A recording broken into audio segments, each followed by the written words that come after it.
Hello, it's James Heinrich here from the Mindset Dojo, and I'm sharing with you a little excerpt from my last webinar on goal setting and goal achieving. And I invite you to come out to the Mindset Dojo Wednesday nights at 7 o'clock Pacific Standard Time. It's only 45 minutes. Valuable information being shared in that webinar every single week that could really change your life. Things that could really help you to move forward, level up, new direction, new mindset, maybe new actions, start something new, new habits, but it could really be the catalyst for some serious welcoming change that you want in your life. So please watch this little excerpt, just a few minutes long. Hope you enjoy it, and hopefully you'll see you in the next webinar. Because our brain is a goal-seeking machine, we have a lot of goals that are just on default, right? We're accomplishing them maybe every day, every week, every month, but are they really worthy of our time? Is this what we really want, right? And ultimately, that is the question to ask yourself. What is it that you really, really want? And once you figure out what it is you really, really want, and you decide that you're going to go after what you really, really want, it now becomes your compass, right? You're going to start to measure everything up against your goal, right? From how you're thinking to how you're feeling, to the actions you're taking, to the behaviors that you have, to the habits that you have. You'll measure everything up to your goal, and that will cause you to continue to keep leveling up, right? Continue leveling up everything, mentally and physically. So the most important question we ask in every moment of every day of our life is, what are we going to focus on? And without a worthy goal, and when I say worthy, I mean a goal that's worthy of you, worthy of your time, your energy, your creativity, right? You're truly trading your life to go after the things that you either want or you don't want.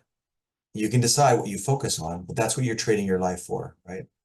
So what are you going to focus on? What you want or what you don't want? Are you going to focus on a goal that's worthy of you and worthy of your time? Or are you going to focus on things that are not worth your time, worth your energy? Now, my first question tonight for you, pen and paper ready to go. You're writing down this answer. And this answer is just for you. You don't have to share it with anybody. It's just for you. So be completely honest with yourself. Focus equals feeling, right? Whatever we decide to focus on is going to shift us in our emotions or our feeling. Whatever we focus on equals how we feel, right? We can't catch a feeling. Feeling is a recipe. So there's certain things we think or certain things we do that we build this recipe to get the emotions that we're feeling, right?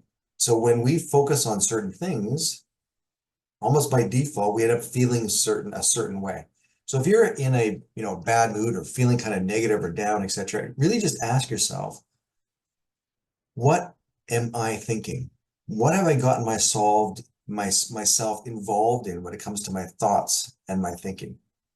What am I thinking about that's causing me to feel this way? You can't catch a feeling. It's not like you're walking down the street and dodging emotions and feelings all the time. Oh, I don't want to catch that, right? So because it's a recipe, we can change it. We can alter it. It just changes. You just have to change what you're focusing on, right?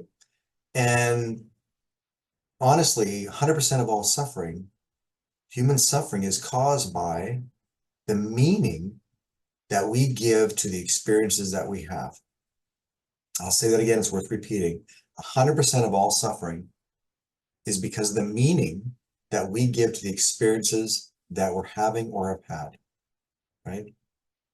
So the great thing about that is we can stop our own suffering. We can go back and we can change the meaning we've given to an experience. So we don't have to have the thought about that experience, which then triggers a chain reaction. Before you know it, you're feeling bad, you're feeling negative, you're feeling sad, whatever that negative emotion is, right? Because you built the recipe to begin with because of the meaning that you gave it. So focus equals feeling. So the first question for you is, what do you focus more on, what you have or what's missing in your life? Where do you spend more of your time focusing your energy, focusing your thoughts? In what you have or what's missing? Can you write the answer down real quick? We all focus on both from time to time, of course, but where do you spend more of your time? Question number two, Do you focus more of your time thinking about what you can control or what you can't control? Things that are outside of yourself that you just can't control.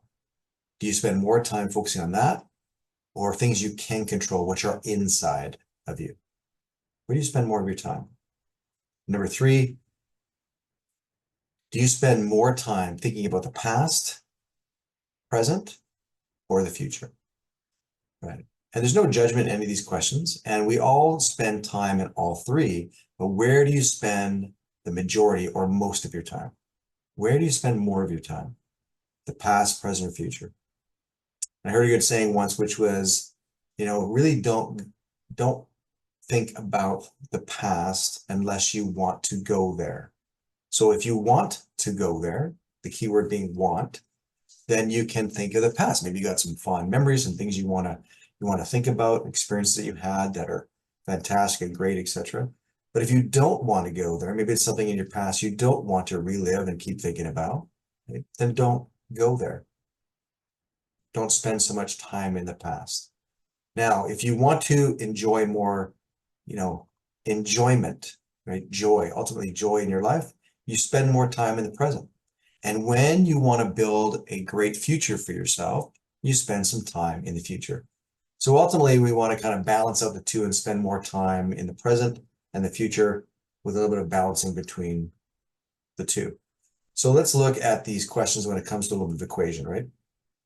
If you focus on what's missing and what you can't control, plus more time in the past, if you focus on these three areas, even two out of those three, what's missing or what you can't control, what kind of emotions you think you're going to be feeling, right?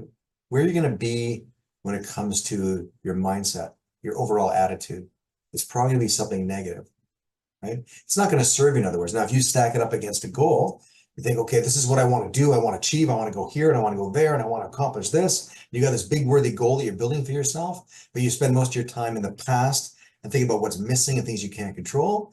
If you stack it against that, you're like, this thinking is not going to help me achieve my goals, right?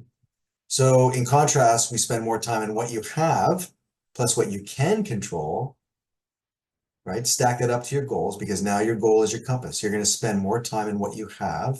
I'm so grateful for the opportunities that I have. I'm so grateful for what I do have in my life. Maybe it's I have time freedom. Maybe I have resource freedom. I have so many resources that I can tap into to accomplish my goals. Maybe I've got a great mentor, great coach who's holding me accountable and help me really figure out what I want and help me achieve and go after it.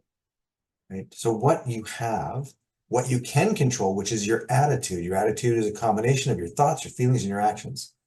So are you spending more time there now, which is going to help you accomplish your goal? It's going to serve you, right? Spending more time in the present, really enjoying every moment because ultimately goals are for growing. Ultimately goals are for not so much for getting, but they're about becoming the person that you want to become in the process, right?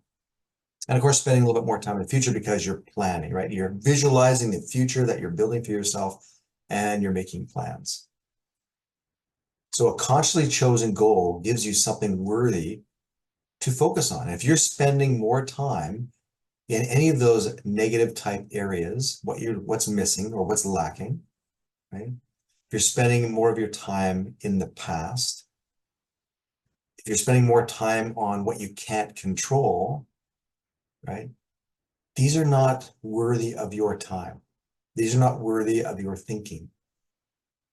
If you've got a big goal, you've got things you want to do and accomplish and go after, things worthy of you, then this type of thinking is not worthy of you. And now you have something to qualify it, right? You have a metric, you have a goal, a compass. So you can go, is this thinking, is spending my time doing this, thinking this, feeling this way, going to help me accomplish this goal? Without a goal, you've got nothing to stack it up against. You got no metric of any kind. That's why it's really important to have worthy goals all the time, right?